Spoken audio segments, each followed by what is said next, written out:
All right, guys, we're back with Chapter 10, which is Traffic Incidents. We're going to jump right into Unit 1, Lesson 1, Traffic Law and Legal Terms.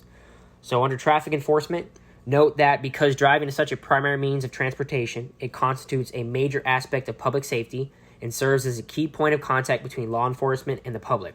So a key point of contact between law enforcement and the public is driving and traffic enforcement.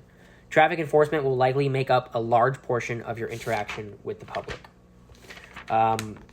Effective traffic enforcement and engagement with drivers, you're able to discover things such as car theft and carjacking, people with outstanding warrants, drivers with suspended license, kidnapped runaway children, illegal weapons, drug trafficking, minors in possession of alcohol, impaired drivers, criminals fleeing crime scenes, uninsured motorists, human trafficking, and terrorist activity, among some of the options.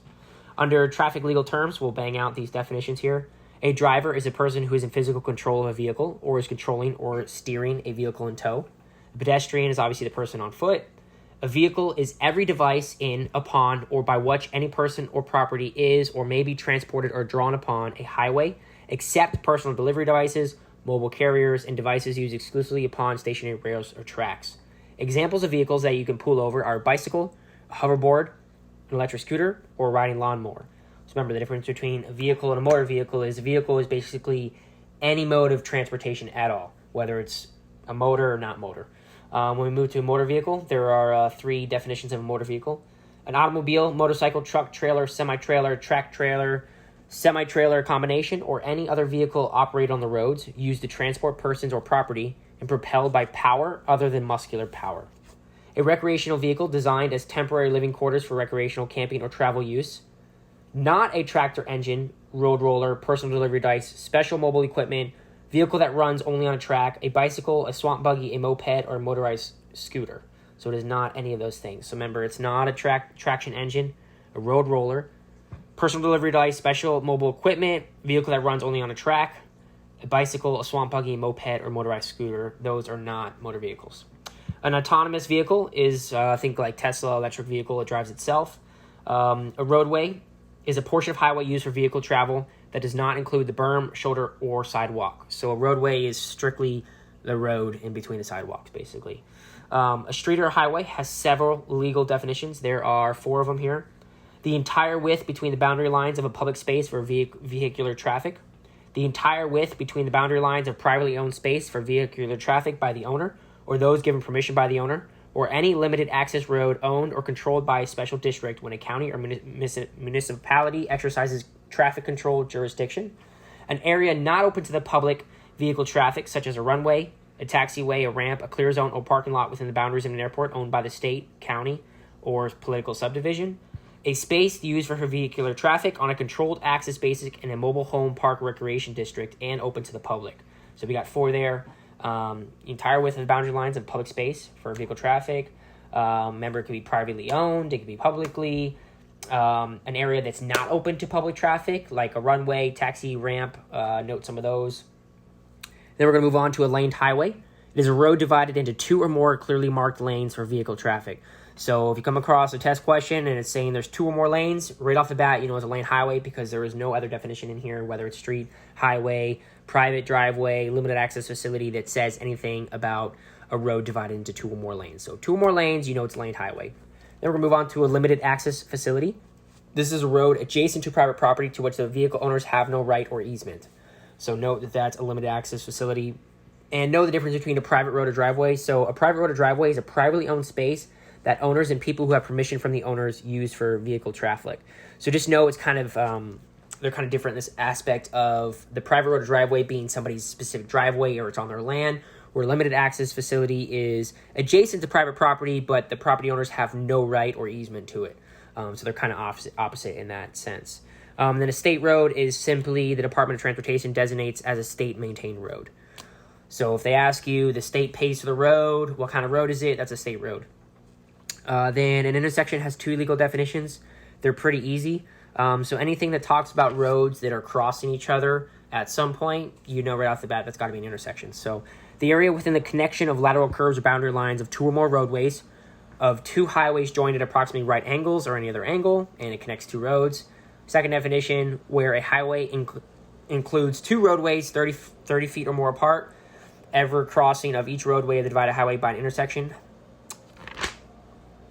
Then we move on to a crosswalk is an area of road within an intersection distinctly marked on the surface to indicate a pedestrian crossing. So if they ever talk about people crossing the road, you obviously know it's a crosswalk, and that's different than a sidewalk because a sidewalk is people use and it's next to the road, right? So if you're ever crossing the road, sidewalk. If you're walking next to the road, it's a sidewalk. Then you have a bicycle path. That explains itself. Path for bicycle travel. Then under traffic statutes, a driver with a civil traffic infraction does not face incarceration. They have no right to a trial by jury or court-approved lawyer. So just remember that a simple civil traffic infraction is not jail time. It's not a misdemeanor. It's not a felony. It's just a civil infraction, right? They have no right to a trial by jury or a court-appointed lawyer.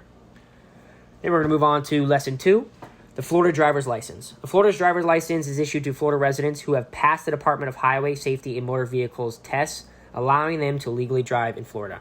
So getting the license is all about passing the test, which all of us have. And remember the definition of DHSMV, Department of Highway Safety and Motor Vehicles. If that does come on the test where they're giving you 5 different options, just remember Department of Highway Safety and Motor Vehicles. Then we're going to move on to DHSMV is the agency responsible for issuing driver's license, motor vehicle titles, license plates, and vessel registrations. The DMV also issues Florida identification cards. So you got ID cards, you got license, you have titles, license plates, vehicle registrations, vessel registrations. A Florida ID card is not a driver's license, but a form of identification. Make sure you know the difference of those two. Be careful not to confuse it one or the other. An individual cannot have both a valid driver's license and a valid ID card or more than one driver's license. So I can imagine this being some sort of scenario on the test where they're asking if it's legal for someone to have their old license and their new one, or they still have their ID card and they have a driver's license. You can only have one. Any sort of ID card or license, you can only have one form of those. Drivers must show their driver's license when asked by a law enforcement officer, obviously during a traffic stop. If we ask for the license, they have to provide that. If you stop a vehicle and the driver is unable to produce a valid driver's license, request another form of photo or military ID or conduct a database query. So if a test question comes up where they don't have the driver's license, how do you get more information? How are you able to run them? Just request some other form of ID, whether it's military ID, photo ID. You can also conduct a database query on David. If the driver is licensed but does not have the license with them, determine whether to issue a citation for failure to carry and exhibit the license upon demand, and collect a fingerprint where it is required on the citation. So I doubt I would see this on the test, but if they ask about failure to carry and exhibit a license, you need to get a fingerprint for that. And then obviously you can't legally operate a motor vehicle if they do not have a valid driver's license.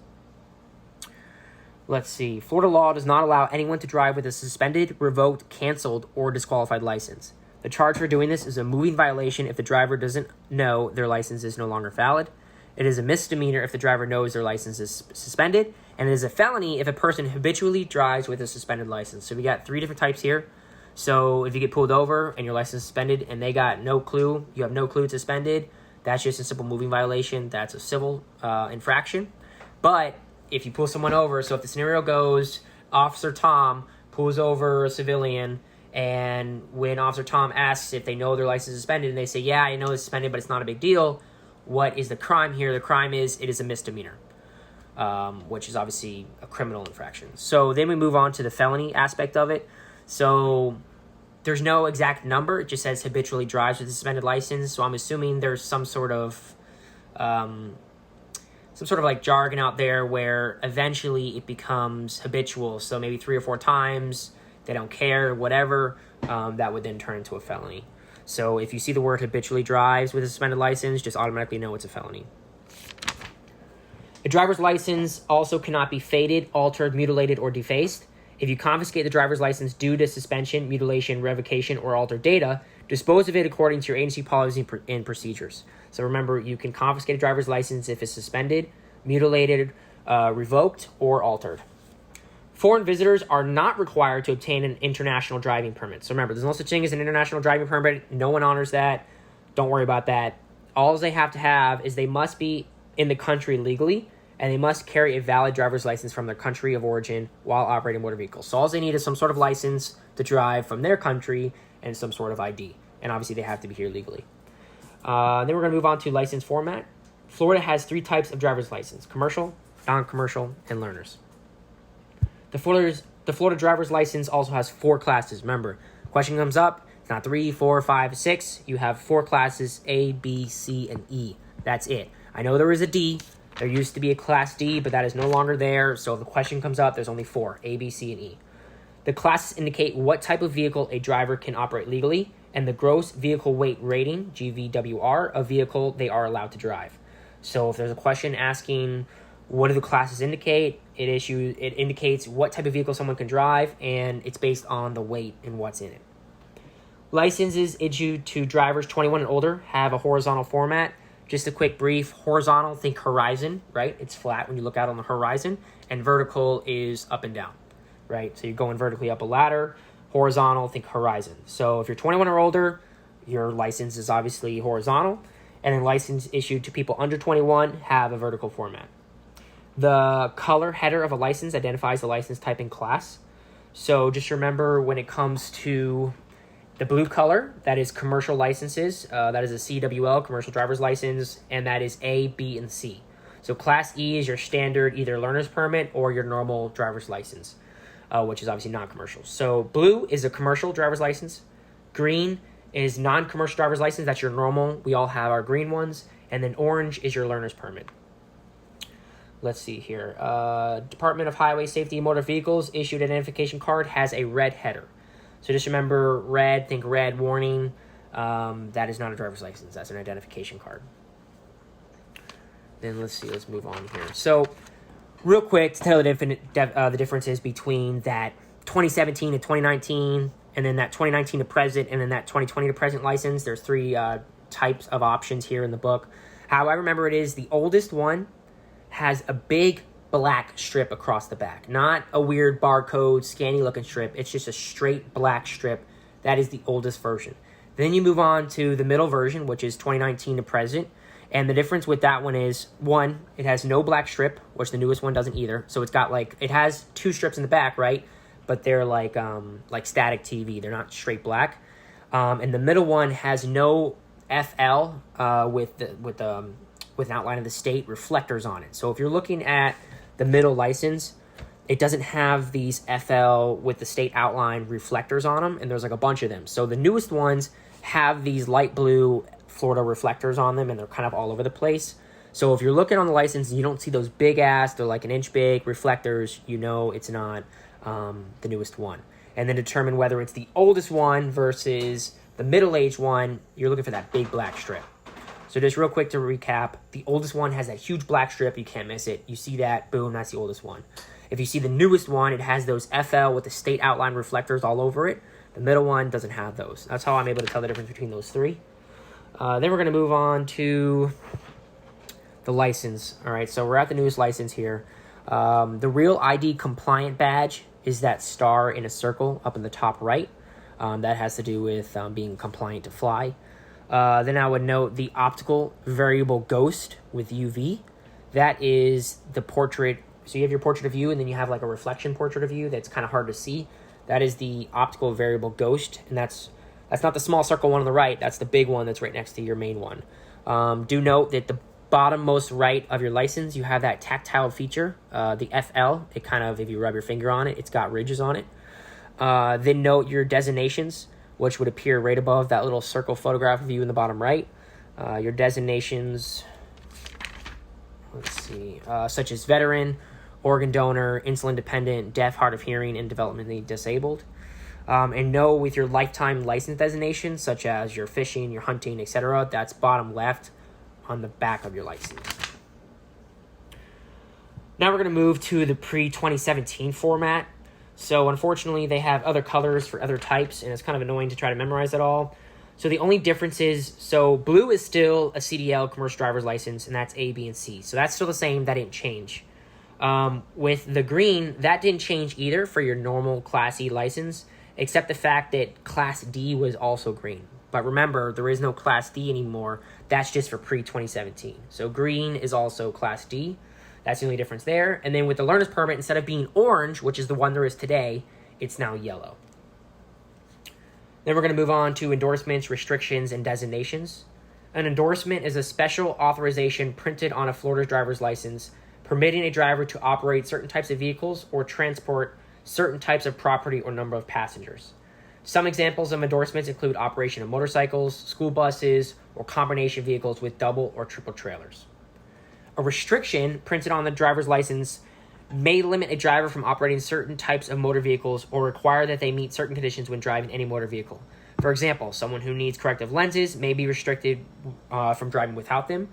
Other restrictions may require a person who is hard of hearing to wear hearing aids, or people that don't have full use of their legs to have hand controls for the brake and accelerator. Then we have designations, which inform you of a person's health condition or public safety status. For example, a license for a person with diabetes may display insulin dependent in red print. Designations are called information alerts before the year of 2017. So remember, we have 3 of them. A designation, you're designating that someone has some sort of condition or public safety status. A restriction is obviously glasses, hearing aids, their legs have issues. And an endorsement, think you're allowed to drive certain vehicles. You're endorsed to drive a motorcycle, school bus, or some sort of tripper trailer along those lines. Then you have endorsements, restrictions, and designations beginning in 2017.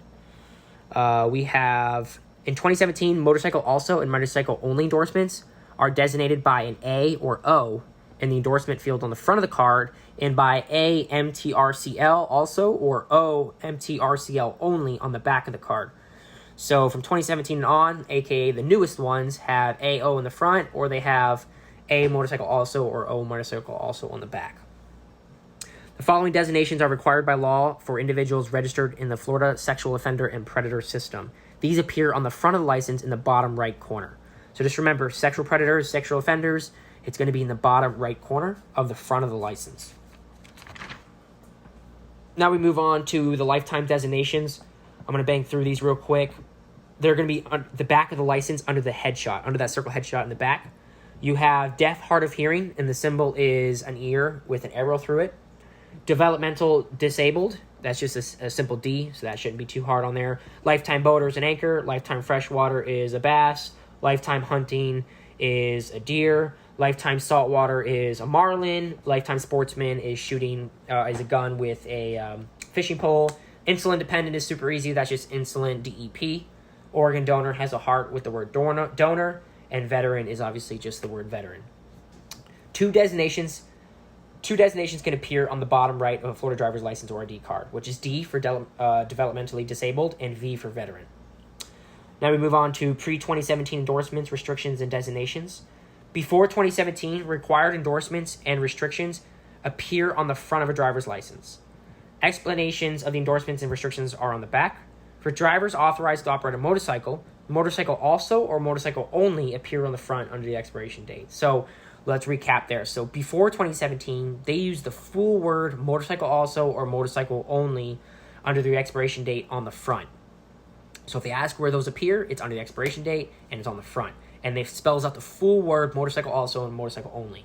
But now after 2017, remember on the front, it just has the letter A or the letter O. And on the back, it says A MTRCL also or O MTRCL only.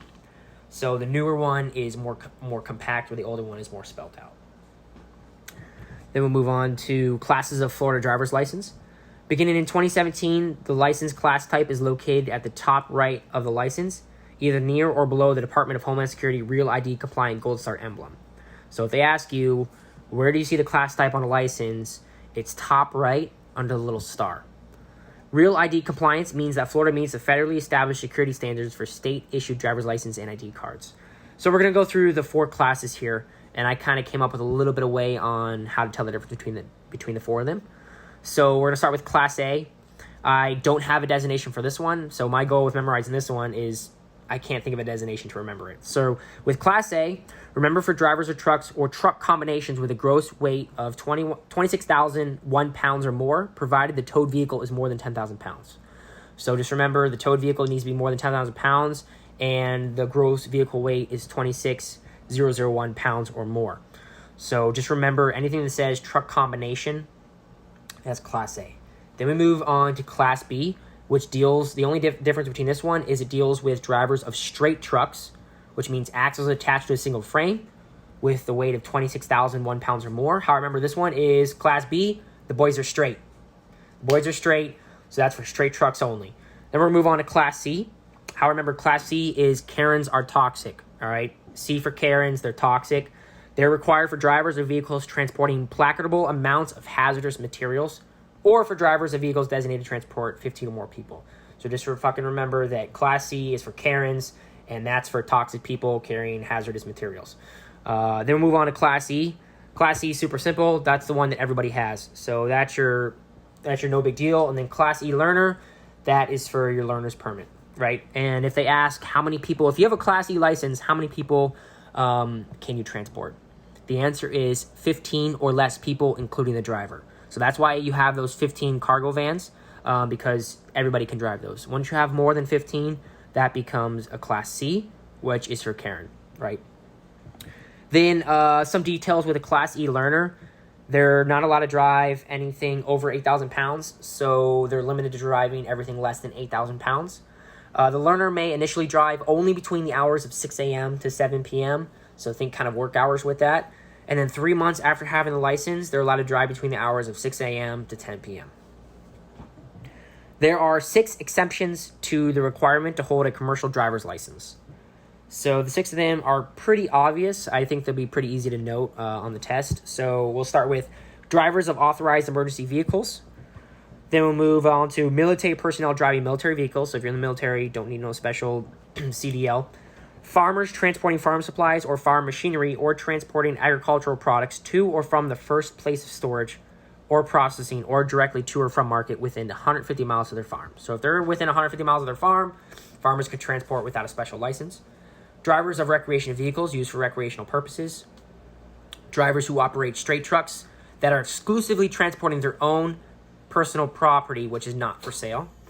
An employee of a publicly owned transit system who is limited to moving vehicles for maintenance or parking purposes exclusively within the restricted access confines of that property. Vehicle license plates. So any specialty license plates, those are called, another word for those are vanity plates. Keep that in mind. Then obviously you have commercial government plates, and then special plates for like state legislators. Vehicle registration. Vehicles with out-of-state registrations are required by law to be registered within 10 days of the owner either becoming employed, placing children in public school, or establishing residency. So remember with registration, if you're moving in or you get a new job, you have 10 days. Not 30 days, not 60 days, 10 days, which in my opinion is pretty unrealistic. Then we'll move on to registrations. Those expire at midnight on the registered owner's birthday. So everyone knows that they have a car. If you pay for your registration, that expires at midnight on your birthday. But if the car weighs more than 5,000 pounds, then that expires on December 31st. So I would say most people's cars are not over 5,000 pounds, so you're registering on your birthday. But if they have some sort of weird question where it's like, oh, it's over 5,000 pounds, it's 5,010 pounds, when did it expire? That's December 31st, the end of the year. Validation decal and registration card. This will be displayed on the top right corner of the registered vehicle's license plate. So that little yellow tag, that is the decal. That is in the top right of the license plate on the back of your car. Make sure that the number on the registration matches the plate number on the vehicle. So on that little decal, it actually has your plate number on it. Those need to match the registration and the decal and to your license plate. So all three of those things need to correspond with each other. Proof of insurance. Every owner of a motor vehicle in the state of Florida must register the vehicle and must maintain property damage liability insurance. When a driver fails to show valid and current proof of insurance in paper or electronic form, it is a non-moving violation. If a driver presents you with an electronic form, only view the document and nothing else on the phone. The Florida Department of Highway Safety and Motor Vehicle may suspend a license or put a seize tag order on a registration for an owner who does not maintain liability insurance. So, point of the story, you have to have liability insurance. There is no way to verify the validity of insurance through the agency database. I doubt that's going to come up on the test, but if it does, there is no way to verify proof of insurance. But make sure you know that you have to have, in order to drive, you have to have a valid registration, you have to have a valid license, and you have to have proof of insurance. So if any of those questions comes up where they say, oh, they have a valid license and they have a valid registration, but they don't have any proof of insurance, are they legally allowed to drive? The answer is no. You cannot drive without insurance, registration, or license. Common driver and vehicle licensing violations. The most common violations will involve the improper or unlawful use of vehicle registrations or driver's license. So we'll go again. The most common violations, this could easily be on the test, will involve the improper or unlawful use of vehicle registration or driver's license. So registration and license, those are the two biggest issues. Then we'll go to this little table here, which are examples of statutes commonly violated. You have failure to display registration, operating a vehicle or mobile home with an expired registration, unlawful use of a temporary tag, no driver's license not carried or exhibited on demand, violation of a restriction, so like you're not wearing your glasses when you're supposed to, possession, display, permanent use of suspended, revoked, canceled, disqualified driver's license, or operating a vehicle while driver's license is suspended, revoked, canceled, or disqualified. Those are the 6 most common, but remember the 2 most common are improper and unlawful use of registration or driver's license. The UTC, which is the Uniform Traffic Citation, is for traffic offenses described in chapters 316, 318, 320, and 322. The UTC form is the only report that you need to complete for a traffic offense. Unless it is a crash scene, then a traffic crash report is also required.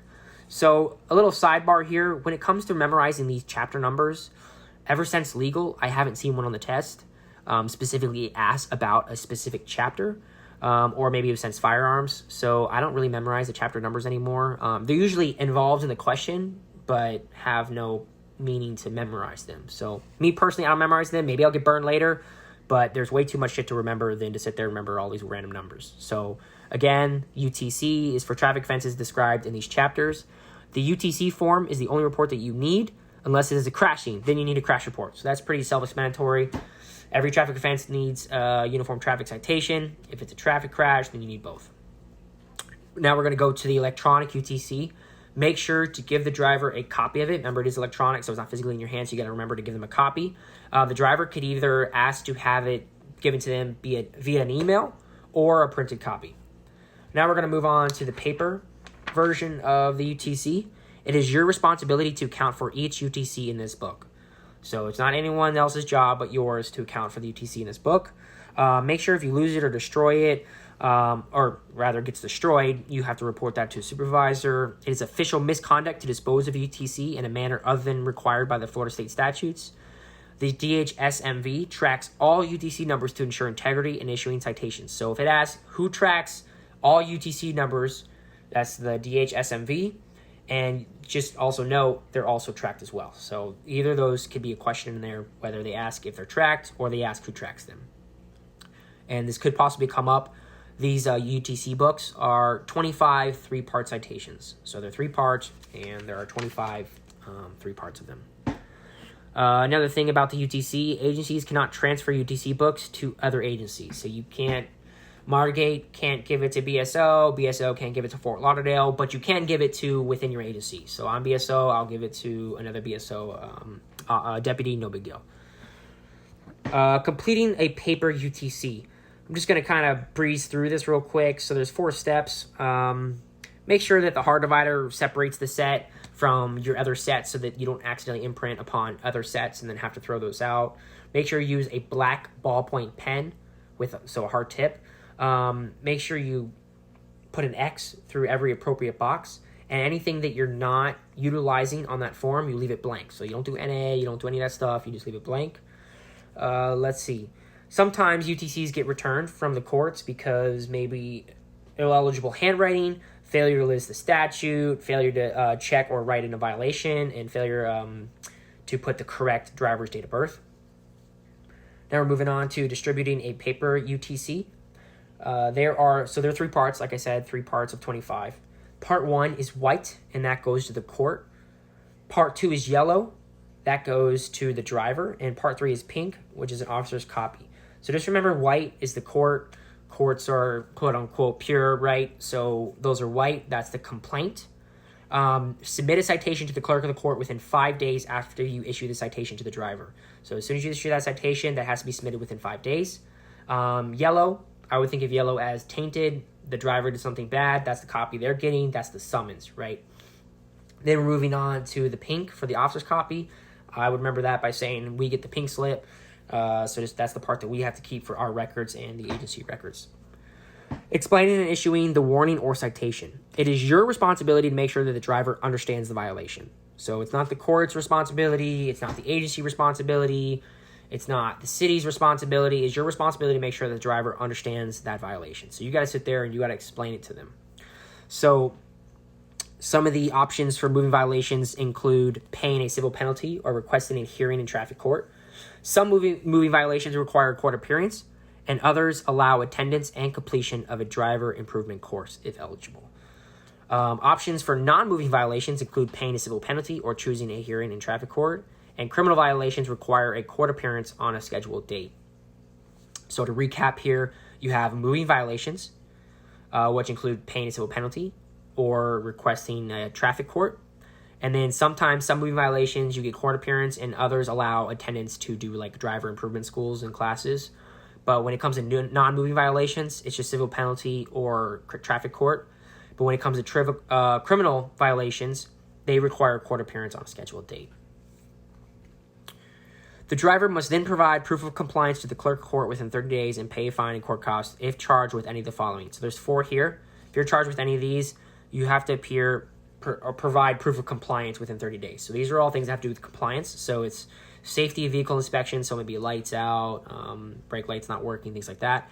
Failure to display a valid driver's license, failure to possess a valid registration, and failure to maintain proof of insurance. Those are those 3 I talked about earlier. You're not allowed to drive if you don't have any of those, insurance, registration, or license. So if you can't display and you don't have those you have to provide proof of compliance by going into the court and showing that. And then also, like I said, inspections here. Do note that when you're signing the UTC, signing is not an admission of guilt. These 3, 6, 7 bullet points here I'm about to list require a signature. And remember, refusal to accept and sign a UTC requiring a court appearance is a criminal violation that may result in arrest. If you do arrest them, you issue them another UTC for refusal to sign a citation. So with these 7, 8 options here, you have to get a signature. If they do not want to sign, you have the authority to arrest. I could definitely see this being a question on the test. Make sure you don't have to, you need to arrest them. If they don't sign, you have to arrest them. Otherwise, it's on your head that they didn't sign. So these 7 options are any infraction that results in a crash that causes the death, easy to remember. Any infraction that results in a crash that causes serious bodily harm. Any infraction of passing a school bus on the side of the bus where children enter or exit while the bus is displaying a stop signal. Any infraction of dropping loads from vehicles. Any infraction of exceeding the speed limit by 30 miles an hour. Driving with a suspended license, or leaving the scene of an accident. So all of these require a signature, otherwise you have to arrest them. So these are all pretty heinous traffic violations here. So they should be somewhat easy to remember. Now we're going to move on to Unit 2, Lesson 1. And we're actually going to put a pause here. We're at 30 minutes. I'm going to have to create a second one because this chapter is a lot of material. All right, so we're still in Chapter 10 here for the second half. Let's knock this out. We're on page 423. This is Unit 2, Lesson 1, Parking Violations. If your agency uses a municipal or county parking citation to enforce the Florida statutes on stopping, standing, or parking, complete and attach a citation to the vehicle in violation. The statute also requires that you attach the citation in a safe, conspicuous place, usually under the windshield wiper. So Florida statutes is what requires you to place it in a safe, conspicuous place. Anyone who parks in a designated disabled parking space must have the proper permit. A permit may be displayed by either a placard or on a specialty license plate. So these are your simple disabled parking spots. They either have a placard hanging from the rearview mirror or they have a license plate in the back. Drivers who do not have permits and park in a designated disabled person's parking space commits a non-moving traffic violation, obviously because you're not moving. So easy enough there. The Florida disabled permit will have the Florida driver's license or ID card number on the authorized user. Anyone who unlawfully uses a disabled person's parking permit commits a criminal violation. So let's recap this real quick. So that disabled permit, placard, or license plate will have the driver's license number or ID card number of the person who's allowed to use that. That's how you would know is their license number is not matching the placard that they have. And then if you use it unlawfully, it becomes a criminal violation. Lesson 2, we have abandoned, disabled, or unattended vehicles. An abandoned vehicle has no driver, or the person responsible for the vehicle is unknown. These vehicles may be disabled, illegally parked, or a potential crime scene. Abandoned vehicles should be investigated to determine if a crime has occurred, such as a vehicle theft or burglary. Make sure to look for evidence of forced entry or of another crime. For example, a broken window may indicate a stolen vehicle. So when you're coming up to an abandoned vehicle, make sure you consider that it could be abandoned, it could be a crime scene, it could be disabled, it could just be illegally parked. When responding to an abandoned vehicle complaint, your first concern is to identify public safety hazards, which may range from roadway obstruction to a mobile meth lab. So remember, your first concern with an abandoned vehicle is public safety hazards. So remember, the vehicle could accidentally move and hit you. Could be a meth lab inside, which could be dangerous to inhale, dangerous to open. And always approach an abandoned vehicle from the rear. Not from the side, not from the front, from the rear. Once you resolve all perceived safety concerns, attempt to locate the owner. So a question could easily be on the test where it says, once you determine that there is no safety hazards and the scene is secure, what do you do next? You attempt to locate the owner. So abandoned vehicle, make sure the scene is safe. It could be a public safety hazard, and once you determine it's not, locate the owner. The most common sources of vehicle and owner information are the license plate number and the VIN, right, which is a vehicle identification number. So those are the two most common sources of vehicle and owner information. So you're going to run the plate and you're going to run the VIN to figure out who owns the vehicle. If you make contact with the owner, determine the status of the vehicle. Based on the information you receive, first secure the vehicle and making sure that it is locked. So let's just say you contact the owner.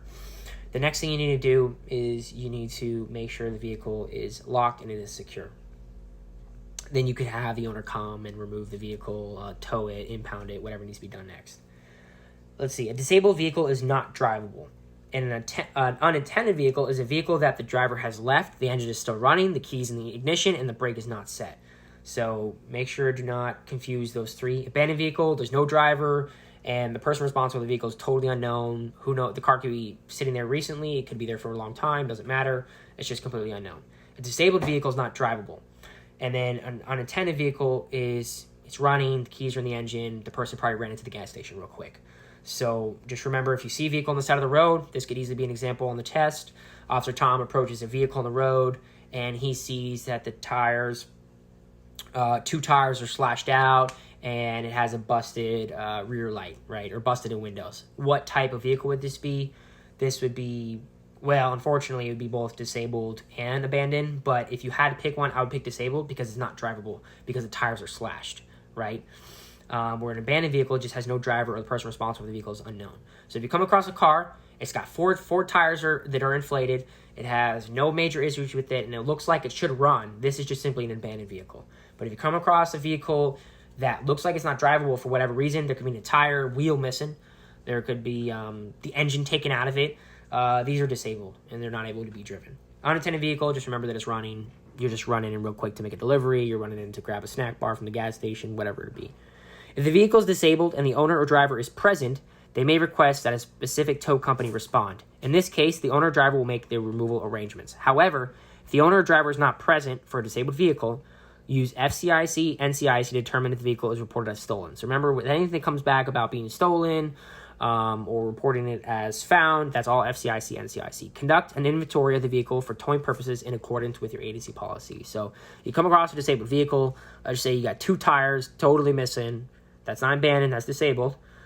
How would you, and the owner's not present, then use FCIC, NCIC first to make sure it's not reported as stolen, right? And then make sure you follow up with an inventory. Then we're going to move on to lesson 3, which is search and inventory of an impounded vehicle. When searching a vehicle, use a logical search process that allows you to be consistent and thorough. Make sure that all compartments are checked. Be aware of hidden compartments that could be used to conceal weapons and contraband. And be aware of suspicious buttons or switches that may indicate hidden compartments. So if a test question comes up, it's asking you what would indicate a hidden compartment. That's a weird suspicious button or a switch of some sort. Avoid unnecessary damage to the vehicle. And the authority to search a vehicle's trunk is determined by the purpose of the search. So if they ask, what gives you the right to search a vehicle's trunk? That is determined by the purpose of the search. And then just note that your agency policy and procedures determine how you conduct a search on a locked vehicle. Then we move on to inventory. Impounding is the legal process of placing a vehicle in a lot or tow yard at the direction of law enforcement. If a vehicle is to be impounded because it is disabled, abandoned, or unattended, or because it was involved in a traffic crash, the Florida statutes require you to conduct an inventory of the vehicle and document its contents. And if you don't, Failure to conduct the inventory constitutes a misdemeanor if the owner is not present. So if you come across the vehicle and it needs to be impounded for some reason, whether it's unattended, abandoned, or disabled, the Florida statutes actually require that you do an inventory. And if you don't, it'll be a misdemeanor, which is a criminal offense. So that seems pretty important.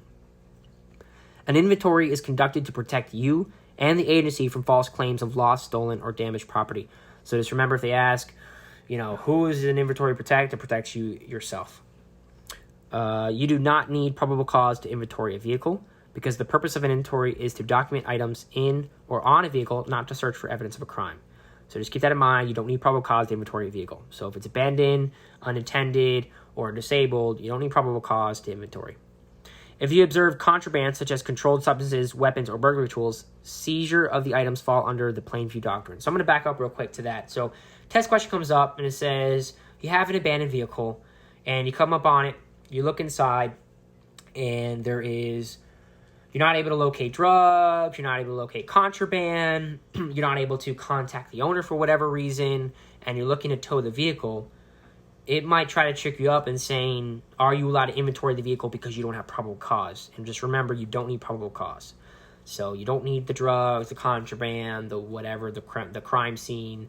You don't need probable cause to inventory a vehicle. If it's disabled, if it's abandoned, or if it's unattended.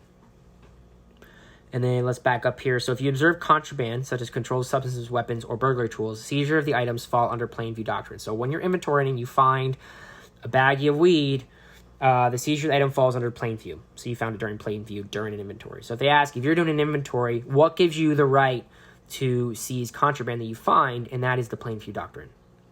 An inventory should not be used in place of a lawful search. However, evidence located during an inventory can be used to further a criminal investigation.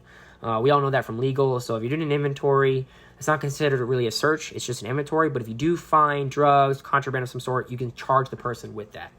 When conducting an inventory or a search of a vehicle, complete the appropriate form and attach it to the related report. Now we're Unit 2, Lesson 4, Directing Traffic. Make sure when you're directing traffic that you activate the vehicle's emergency lights to urge motorists to use caution and slow down. So you park your vehicle off to the side somewhere, turn on those lights. That way people automatically know something's going on. They'll slow down. They'll be more aware. You may request assistance from bystanders while removing an obstruction. So if there's an obstruction in the road, maybe it's too heavy for you, too large for you to move, you're allowed to request assistance from bystanders. I found something that could be a little bit of a trick question here under traffic safety. Whether it is day or night, wear a reflective safety vest to be more visible to motorists. So we all know how this test question maker is. He could say, it's daylight out, it's bright, the sun is shining. Do you really need to wear a traffic vest while directing traffic? And the answer is yes. Day or night, you wear a reflective safety vest to be more visible to motorists. So now we're going to move on to signaling, stopping traffic, starting traffic, turning traffic, and audible signals. So I noticed here that when it comes to both stopping or starting traffic and turning traffic, the first thing you do is you point at the driver. So the first thing you do, they ask, what is the first thing you do to stop traffic? The first step is to not, raise your hands, blow the whistle. The first thing to do is point at the driver being directed to stop and make eye contact. That's the first thing is pointing and eye contact. Then for stopping traffic, it's raising one or both hands with your palm toward the driver until they stop, and then use an audible signal to alert drivers. Then we'll move on to start and maintain traffic flow. Point at the driver being directed to start and make eye contact. Then rotate your hand with palm up, bending at the elbow, and bring it towards you. Coordinate traffic direction with other officers when applicable. To turn traffic flow. Direct turns only when they can be safely accomplished. And direct turns by pointing at the driver until eye contact is made, then point the direction of the turn. Audible signals. Whistles can be used along with hand signals. One long blast is for motorists to stop. Two short blasts is motorists to proceed. Multiple short blasts may be used to gain the attention of drivers not responding to your signals. Let's see. We're going to move on here. Oh, that's it. Sweet and simple. Then we have directing pedestrian traffic, planned events, and unplanned events. I didn't find anything in there that was out of the ordinary. Basically, it was saying that usually with planned events, they already have the set route. They have where you're going to be, what you're going to do, your duty location. You basically just need to maintain digital awareness and be aware. With unplanned events, you just got to kind of understand, consider some of the following, which is like the traffic volume and speed, the number of pedestrians, staging of traffic control equipment, And then note, with an unplanned event, people may become emotionally charged or panicked. Therefore, engage in empathetic listening and apply procedural justice when interacting with the public. And that completes Chapter 10.